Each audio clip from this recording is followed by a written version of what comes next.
Deep in the furthest borders of the Outlands stands the house of an unspeakable horror. A little girl. But in times like these, only evil can defeat another kind of evil. Aided by her werewolf, Harmony must fight the mad forces of Zathagwa and save her house on the Outlands. Yes, we have a brand new house to go and explore, and it's already taking over the internet. And I have with me the two new builders of this house, or at least the people who brought the adventures to life of this house on the Outlands. So, would you guys like to introduce yourselves? Sure thing. I'll go first. I'm Danny Robashkin. I'm the creative director here at Make. I'm Josh Schneider. I guess I'm the animation lead and designer of House on the Outlands and co-wrote the episodes. Hi, I'm Natalia Poteryakhin. I'm a story artist and writer here at Make, and I helped co-write House on the Outlands. All right. So, the first question that I would like to know, and this is for all of you individually, just so that we get a little bit more of an idea of who you three are. What is it that got you into animation specifically? Well, I was raised in a Russian immigrant family, so I grew up on a bunch of Soviet animation, which is the main reason that I got hooked. So my parents can blame themselves for as to why I did not become a computer programmer like they hoped. And I've just been drawing since day one, and I grew up in the Minneapolis area, which is where Make is based. So at a certain point, my animation journey led me to working part-time at Make while I was in university. And then when I finished was exactly when we were launching this new Make Originals effort to put out entertainment content out onto the internet and to tell our own stories. And I got involved with that, and I've been here for 2 years since. Nice. And just out of curiosity, Natalia, do you have any particular favorite pieces of Russian animation or any that has inspired you? Definitely. I would highly recommend looking up the Soviet version of Winnie the Pooh. It's called Vinny Pooh. It has nothing in common with the original because the guy who translated it was a master poet and nobody double checked the accuracy of his translation. So he just made whatever he wanted to make. It's like practically fan art, and it's way funnier. And then obviously a lot of people know about the Yuri Norstein short Hedgehog in the Fog, but it's beautiful and a classic for a reason. So really recommend that as well. All right, very nice. What about you, Josh? I'm kind of like everybody else who likes animation. I feel like I just watched grew up on a lot of Disney and Warner Bros. Stuff, like a lot of old Disney short films from like 40s, 50s, and a lot of Warner Brothers, like the Chuck Jones Warner Brothers stuff. And I guess a lot of movies, and I just drew a lot. My parents were really like supportive of me drawing, so it just kind of, I guess that's kind of where the genesis of it was. Danny, what about you? Yeah, for me it's probably a little bit different. I kind of got excited about animation more from like the visual effects side of things, and definitely from more of video game cinematics. So that was kind of my initial inspiration, and I kind of ended up discovering commercials and ultra short form content like right out of school, or actually while still in school, and I really enjoyed that. I really enjoyed kind of the variety of work that allows for. So that's kind of how I ended up here.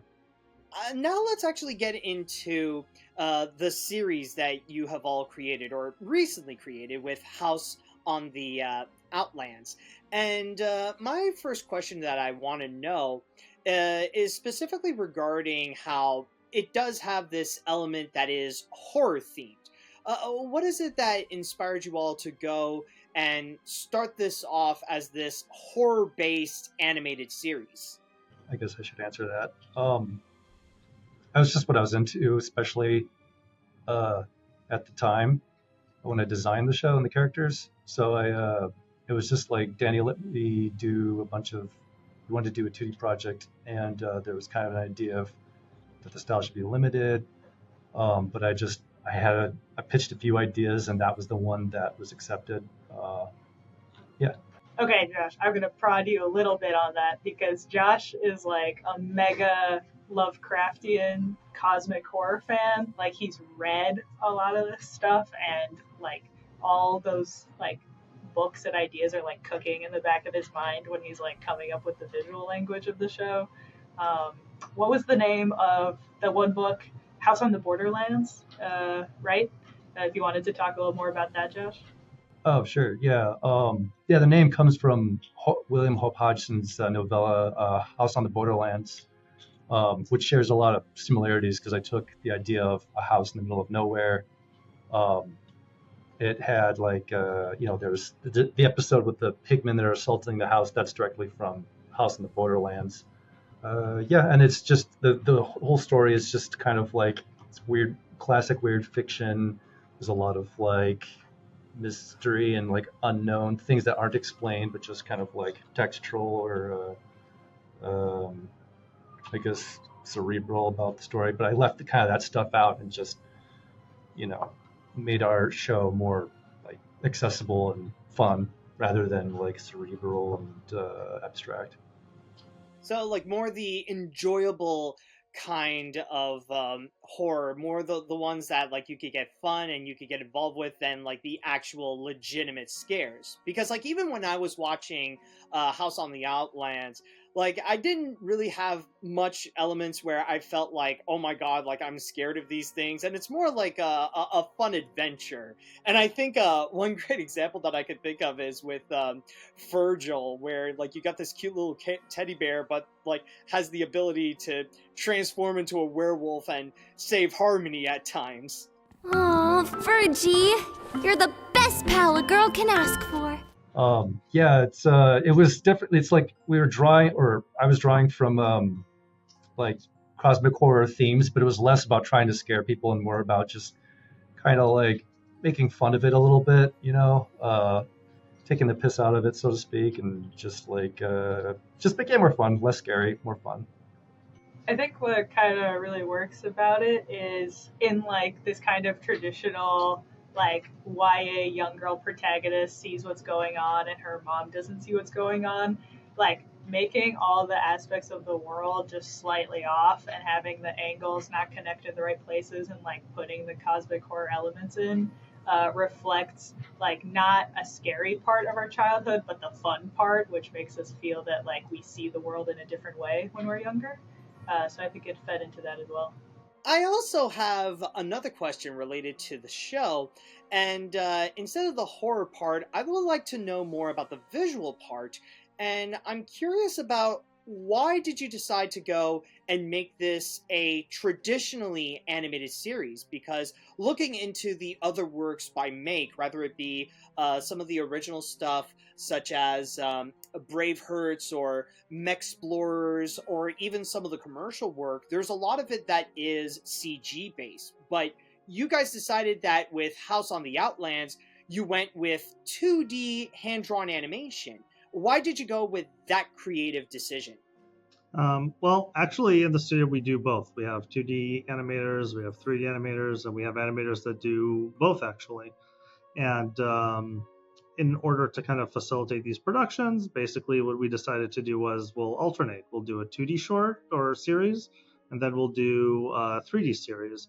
So they actually alternate. It's so it was this House of the Outlands was the 2D one. The next one is going to be 3D, and then the one after that is actually the one that Natalia is directing, and that one's going to be 2D.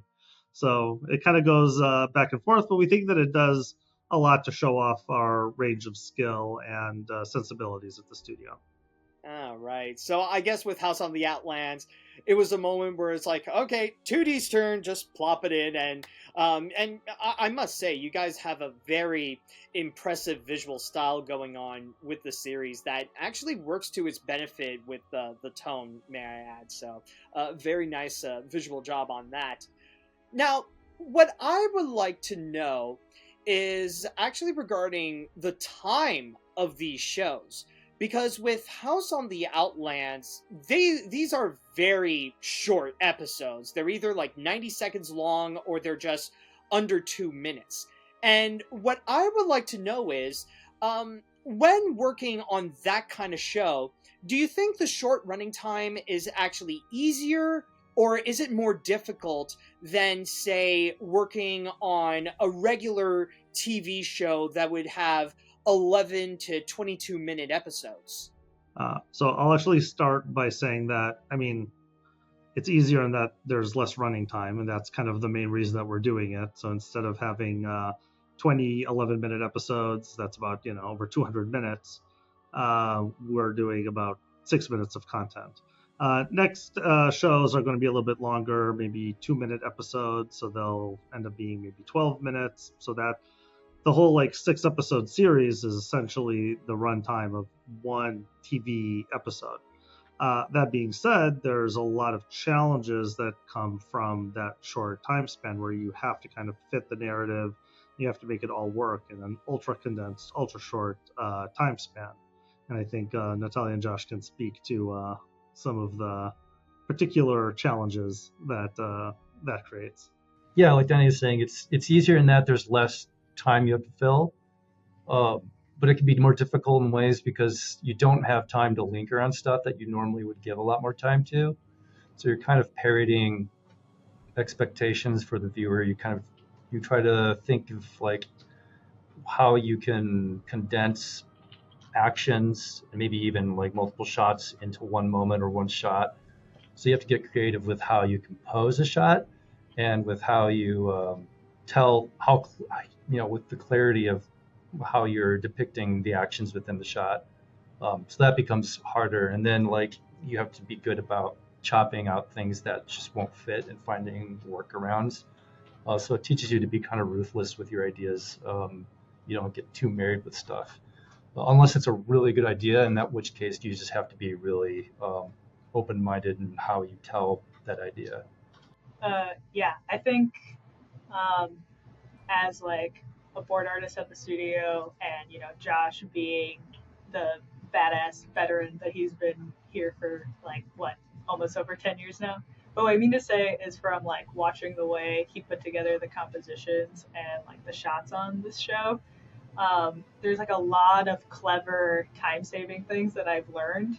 A lot of the best gags come from a practical need as well. When we choose to cut away to Harmony's mom pouring wine in her mug during the Zola episode, it lets you condense this whole implied fight and tying up Harmony and all this kind of behind the scenes stuff into something that's happening off screen, and then you can cut back to already everyone's in the position you want them to be in.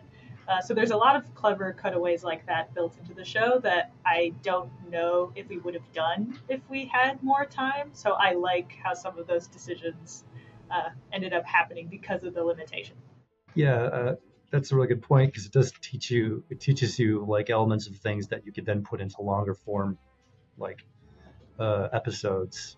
It kind of it teaches you the importance of timing and spacing, which is everything, but it just makes it even clearer in your mind.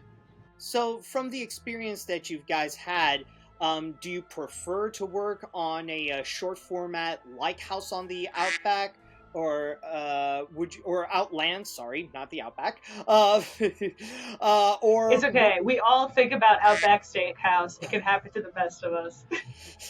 The sequel takes place in Australia, yeah. Yes.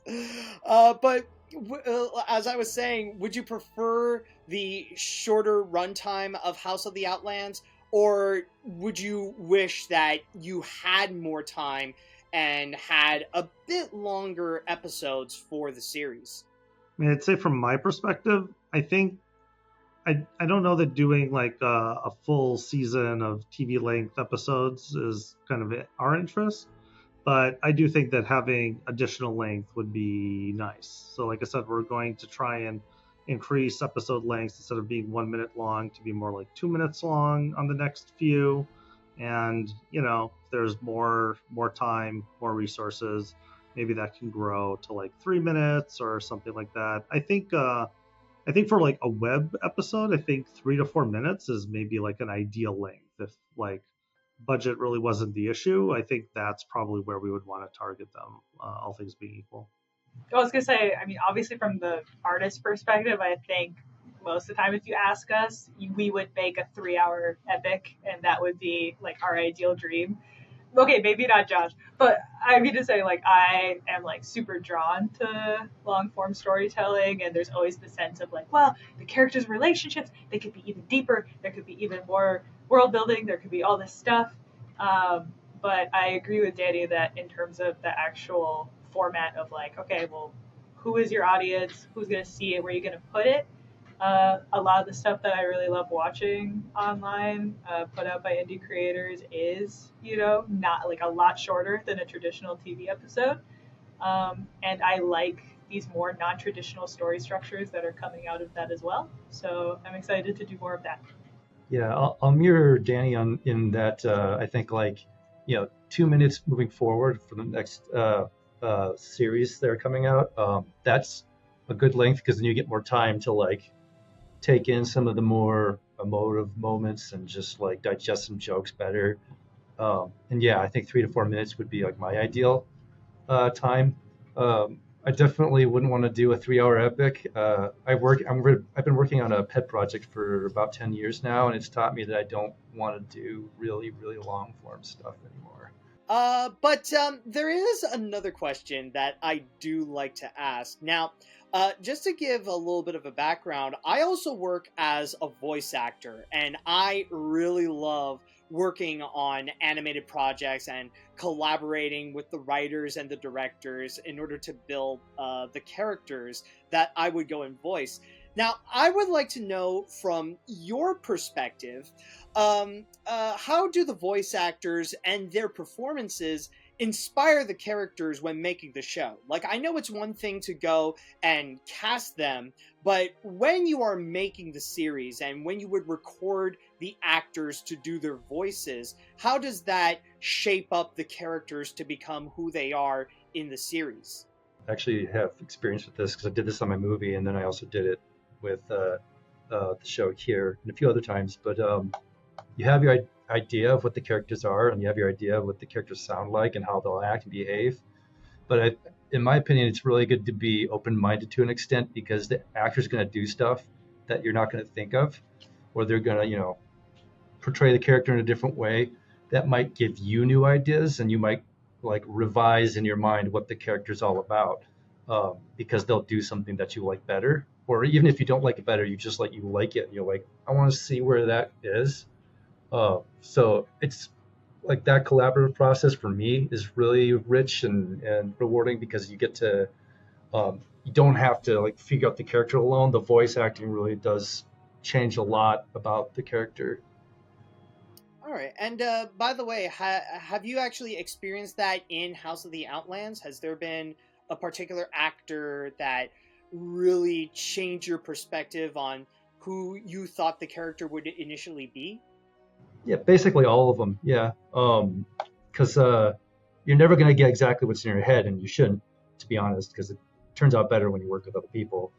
Um, and yeah, they all like exceeded what was in my mind, and like uh, they always give you extra like ammunition for when you're animating or you're directing animation because the way the characters are. I mean, you direct your voice actors to an extent, but they're the way that they eventually deliver the line from your direction is going to give you a jump start on like how the animation should be because you're trying to fit. We record the video first, and then we craft a performance to that audio. So every time we have someone voice a character, it does significantly affect how the character's animated um, and how we treat the character. But I was just gonna call it specifically. I thought Harmony's mom, the voice actress, like brought like a kind of brightness and a relatability to a character that before seemed more purely gloomy to me from the initial like scratch VO that we record in studio and kind of how the animatic was laid out. So I thought it brought like more humor and fun to the character. Harmony! I had a nightmare. You were missing, and some evil woman had taken you.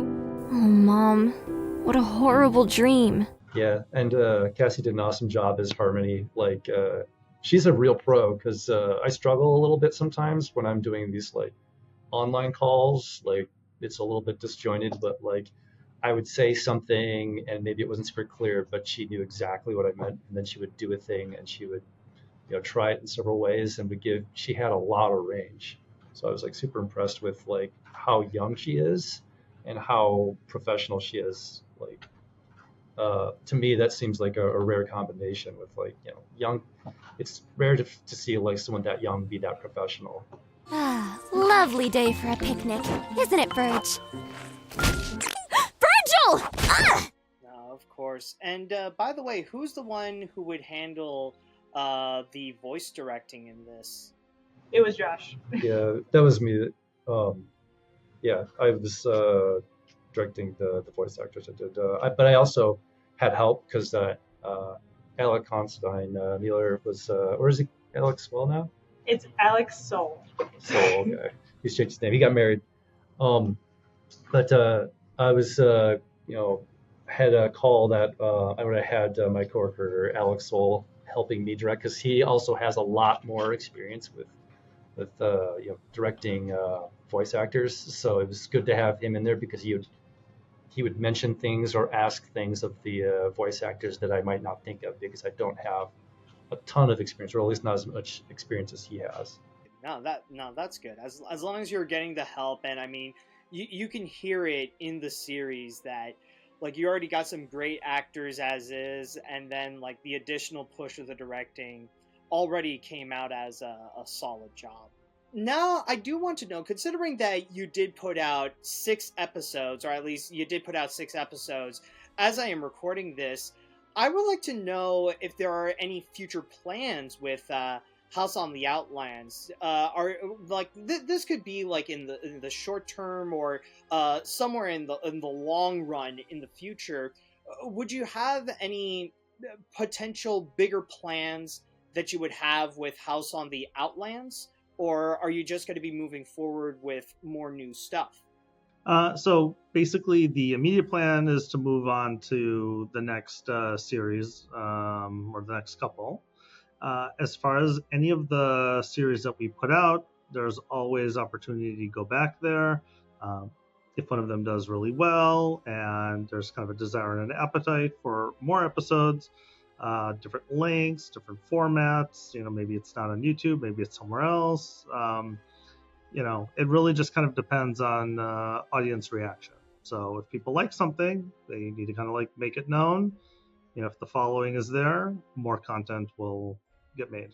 And by the way, considering that you guys have put in a lot of time on House of the Outlands, this is not about if there are any plans, but let's say there would be somehow that in the future you would suddenly have to revisit that house. Would you guys want to revisit House on the Outlands and extend the world that you have created there? I mean, I know that I would. I think that would be awesome. I mean, there's other concepts for villains. I mean, in shows like this, the villains never really go away. They get maybe defeated temporarily, but then there's more schemes and adventures. And if it could be longer, then, there's more ways to tell these stories too. I think that would be super interesting. I don't know about the other people here, but I have my suspicions. Yeah, if we ever went back to it, that'd be awesome, because I did draw a lot of other designs for monsters, and the world is open enough to where we can do a lot with it. Yeah, and now that we have the experience of producing it once, we know better what to do and what not to do. So I feel like if we ever did it again, it would be stronger, more efficiently produced. So yeah, I'd be into that. That's it. It was fun to make it, so it'd be fun to do more with it. Yeah, I want longer episodes. I'm sure it must be everyone's fan favorite, Brown Jenkins the Rat. He is my personal favorite. I want him to be back. You like him more than Furgil the Bear? Yes, he's hilarious. Anyways, look at this man and say that. Danny commissioned a local artist to make a plush for Josh and Josh alone as director of House on the Outlands. So if anybody else wanted one, they would have to comment it below. But I was going to say, I think, yeah, definitely Sathagwa, the main villainess. She will forever lurk in the mirror cosmic dimensions, calling out to Harmony and trying to steal her soul in all manner of ways. I would love to keep writing that. Now, what I would like to know now is actually in regards of like the bigger scale of what's been going on in the internet in general, because nowadays internet animation or indie animation that is uploaded on websites like YouTube, they have become more and more popular to the point that they would have massive cult followings, about as much as some of the mainstream works that are out there. And we have seen plenty of examples of that, such as The Amazing Digital Circus, Has-Been Hotel, Lackadaisy, and even with some of your works as well. Like even with House on the Outlands, it has gathered a bit of its own following as well. And what I would like to know is, what is it that makes indie animation that's on YouTube and on the internet, what is it that makes it so appealing in contrast to animation that you would regularly find on streaming or television or even in theaters? First of all, it's just been really interesting to observe its growth because, again, I started working here 2 years ago. That's actually when I first started working on Sunny Side Down, which is the miniseries that I'll be putting out after our next 3D one.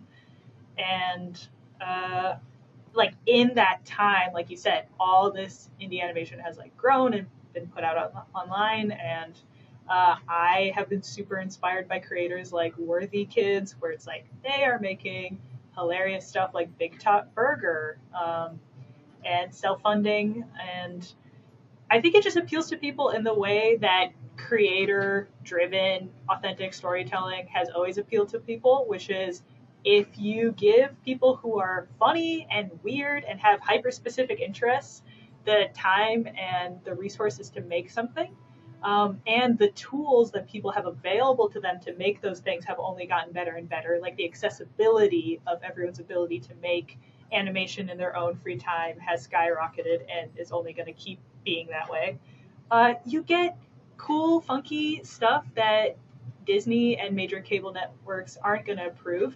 And actually, this suits them better because they don't want to take the financial risk of having to invest all this money into development and like finding creators to work with and like being in development with them for 2 years. They probably like it that all these indie creators are essentially proving the worthiness of their story and product out on the internet for them so that they can then swoop in and make it an Amazon Prime series like Has-Been Hotel ended up being.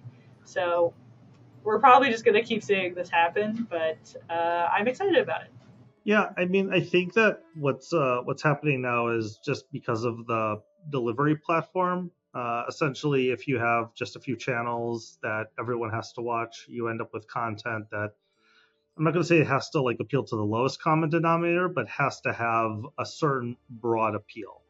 And I think if you're getting into streaming and even more so just kind of indie creation, it gives you a little bit of that freedom to create something ultra specific that, you know, maybe not everyone loves, but there's a few people out there that are just absolutely mad about that thing. So yeah, I think that we're going to see a different type of content get created, and I think it's going to be interesting to kind of see how that develops and how individual creators are able to create like that type of content. Well, I must say, this has been a wonderful chat with you all, especially to learn more about what you guys do and the process of creating a show like House on the Outlands. Now, there is one question that I have left, and this is something I always love to do with all the people that I interview. And I would like to ask you all, like, this one simple question. What advice that you would give to people who want to work in animation? What advice do you want to give to people who aspire to be like you all, to go and create a show like House on the Outlands or any of the Make original shows?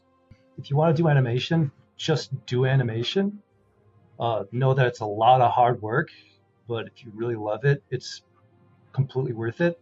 I would say that if you want to do it professionally, protect yourself and be wary about going to school, because at this point you'll be in severe debt by the time you're out, and the amount of money that most animators make will not cover that debt in their lifetime. So if you want to do it, and if you want to do it professionally, do it, but be mindful that there are facilities, there's institutions out there that want to take advantage of that, but for your detriment. So just be sure you protect yourself. And also, in the light of the rise of AI imagery, be aware that there's some turbulence getting work in animation. And yeah, I want people to be excited about animation, but I also want them to be aware that there could be some major pitfalls if it's not something they really, really, really want to do. So, like, be 100% committed that you want to work in animation. Yeah, and just be aware of the technology. Be aware that what you think you'll be doing may not be what you're going to do, because the landscape of the industry is changing dramatically in a very short amount of time. So I'd say be very educate yourself about what the industry is doing, what education is doing, and have a very good idea of what you want to do with all that in mind. And if you just want to do indie stuff, that's sick. Just do that. Like, if you want to animate, just animate, because animation is sick. Sorry, I don't know if I can swear. Animation is sick, and if you want to do animation, I'm so about that. Well, first of all, I just want to say, I love what Josh said, because I think it's important to not mix up the difference between, having 100% commitment to want to do animation and doing animation. It's so simple, but a lot of people, I think, can create, mazes in their head around, why they're not ready to do that now, and they're not good enough at this point, but they still really want to do it, and they're really passionate about it. But it's the passion is discovered through the process of being really terrible at it for a long time and then still sticking with it, right? It's too abstract to just say you have a passion for it without getting in there and making it, and hopefully finding it to be really fun when you're doing that. So that's just me piggybacking on what Josh said, but on my personal end, my advice is, even with AI and the changing industry and all that stuff, what drew me to animation from the beginning is that it's an art form and a storytelling format that you make with other people, rather than just making a comic book alone in your room. I don't think that's going to change anytime soon. I think animation is going to keep being built by artists who go and find other artists they are excited about collaborating with, and that can make it more approachable for you to start animating on your own too, to be like, hey, I'm not so good at writing, or I'm not so good at voice acting, or I'm not so good at music, but my friend is, they're trying to work on that. Let's make a thing together. It'll be way more fun, and it'll turn out way better. So do that. And software is at a point now too. There's a lot of software out there that allows you to animate, and it's more accessible now than it ever has been. So if you want to animate, there's tons of resources online. There's tons of knowledge that I didn't even have when I was a kid. Things have been really speeding up with how much accessibility there is to learn how to do it. That's another good point about House and Outlands and us as a studio in general, is that we've been animating in Photoshop for a really long time, which a lot of people wouldn't even think of as an animation program. But, a lot of people will have access to Photoshop at a much, lower rate or free than some of these really expensive paid animation softwares. You can find these tutorials, and we can make these tutorials on how to do that. So the thing that I always advocate for is that animation is kind of a skill like anything, and there are people that are super talented out there. But even if you just see these people that you feel like it comes to them super intuitively and they're just great, and you look at yourself and you're like, man, it's not it's not flowing for me, or I'm not as good as those guys. If you stick with it, if you keep practicing, if you keep learning, I'm a big believer that you can kind of build that skill set and you can acquire skill. And like Josh said, there's so many resources these days online to kind of pick people's brains essentially by having them put out their like tips and tricks and all sorts of things that they do with their workflow. Yeah, this is a great time actually to start building up that skill, and there's no time like the present to do that. Yeah, I wanted to mirror what Danny's saying. Yeah, that's a good point that should be brought up, is that it takes a lot of work to get where we're at. Like none of us just came out of the womb drawing. We were like, it took a lot of experience, and a lot of time, a lot of discipline. So yeah, I want to mirror what Danny's saying, where just because it seems like someone's like naturally good, like that comes from a lot of experience doing animation. It's not just handed to you. You don't just get it and you're good at it, you know. So anyone can learn to do it. You just have to really do it, you know. Yeah, and I want to revisit a little bit when you guys have mentioned softwares and that you use Photoshop in order to do some of your animation. Did you actually use Photoshop for House on the Outlands, or have you used a different animation software? And also, which animation softwares you would recommend for people to use?